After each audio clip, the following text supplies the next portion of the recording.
देखिए आज बड़ा खुशी के बात बाटे कि राहुल भैया अपना स्टूडियो में बुलौले बनी मशरख में आर के स्टूडियो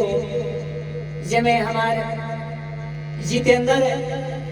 प्रेमी जितेंद्र जी रिकॉर्डिंग साहब बैठल बनी आ बहुत बढ़िया यहाँ रिकॉर्डिंग चल रहा बटे सब कलाकार भैया लोग से अनुरोध रही कि ये रिकॉर्डिंग स्टूडियो में आई लोगों ना बहुत बढ़िया गीत बनता है, बहुत बढ़िया म्यूजिक भी बजावा जाता मशरफ मोड़ पर। तो एगो भैया लोग आदेश बाटे कि बबू अगर तू गावे लो तो एगो कोनो बढ़िया गीत सुनाओ कि बिरह के तावा पर करे जा छेवा का जाता बिरह के तावा पर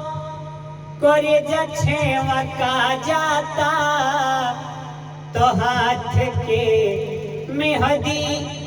हमारा लोर से धोआ जाता तो हाथ के मेहदी हमारा लोर से धोआ जाता टुकुर टुकुर तकले रात बीतल जगले टुकुर टुकुर तकले रात बीतल जगले तू का बुझत बार सैया तू तो बार पगले टुकुर टुकुर तकले रात बीतल जगले तू का बुझत बार सैया तू तो बार पगले कि कुछ देह में सटता तो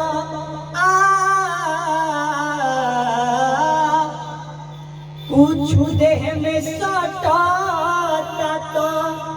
अनुमगन गना जाता कुछ देह में सटता तो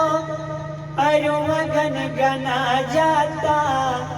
हाथ के मेहदी हमारा लोर से धोआ जाता हाथ के मेहदी हमारा